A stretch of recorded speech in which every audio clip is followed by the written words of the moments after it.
Alhamdulillahi Rabbil Alameen wa salatu wa salamu ala Sayyidina Muhammad. My name is Aisha Wangare Kaminju. I was born in Kenya.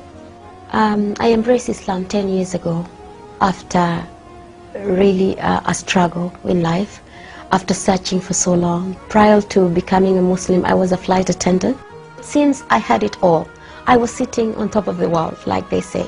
I was a flight attendant, successful, earning any money that I would have wanted. I could have bought anything in any shop in Milan, Paris, Rodeo Drive.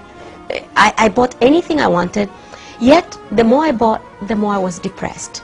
But Alhamdulillah, by the mercy of Allah, Islam found me. I didn't find Islam. His life is studied by children, all ages, and has been studied for the last 15 centuries. And he has been the most important man for 15 centuries continuous. He has been the most read about man, the most talked about man, and continues to be. I mean, and every aspect of his life recorded. We don't have to struggle to find out how he lived, how he ate, how he sat, how he talked. I mean, no other person's life has been recorded, no other prophet, no other human being or any other thing has been given such attention. And subhanallah, it would be difficult to choose what part of Prophet Muhammad to talk about. Did I know Muslims? I knew Muslims since I was born. My next door neighbors were Muslims. I worked with Muslims. My colleagues were Muslims. My best friends were Muslims. But the saddest thing is they never invited us to Islam. They treated us like those kuffars. Those kuffars. We never saw the Quran. We were not supposed to touch the Quran, you know, those najis. Yet, I knew there was something about Islam that I wanted to be part of. But for me, it was not a religion. It was something, for the Arabs and the Somalis, because those were the people around me. But I didn't know that Islam was something I could be part of. I didn't know that. And I was not invited. I was made to feel I didn't fit in. You can imagine, I went to Mecca. I went to Hajj for 9 years as a flight attendant, taking pilgrims, hearing all this labaik Allahumma labaik, not knowing what it was.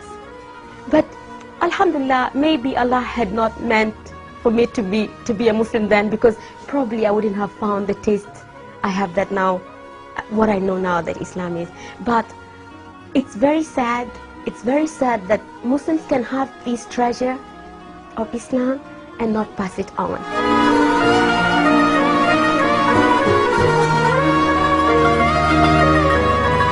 Before being a Muslim, he was just a man, an Arab man, a crazy man who went around with a sword in the hand and probably threatening everybody to chop off their heads if they... I didn't even know what, because he was not introduced to me. He was not introduced. So I can't really say I knew Muhammad. The only thing I knew about Muhammad, we had to know this thing about 622 and the Hijrah to pass our exams. After Islam, what else can I say? Sometimes I can't wait for death to come, because this is what separates me, inshallah, from seeing him in reality. What can I say about the man who Allah subhanahu wa ta'ala chose to be the carrier of his last message, the mercy of humankind? What can I say about Prophet Muhammad? I don't possess those words.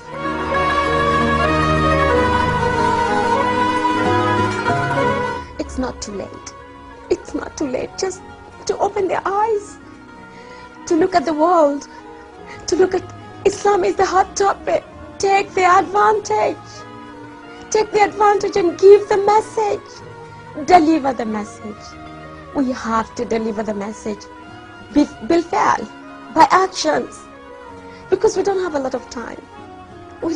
And how can anyone hope to have the intercession, the intercession of Prophet Muhammad when he ignored him in dunya?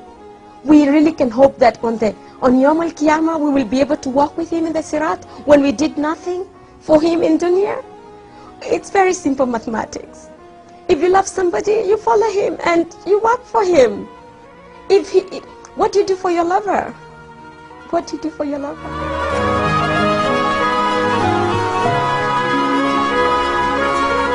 If I didn't die or faint and die, I'll tell him not to be sad. Not to be sad that the Muslims are in such deep sleep, in such deep slumber, did not understand him, and to make dua for us, the Muslims, to wake up and understand the message and work for it and emulate him and give the message to the world and just let everybody know who this man is. I would ask him to make lots of dua for us and ask Allah subhanahu wa ta'ala to wake us up from our ghafla with mercy, not with a big bang, before there's no other time, before the end comes. I would ask him to make lots of du'as for us. Ashhadu an la ilaha illallah wa ashhadu anna Muhammad abduhu wa rasuluh.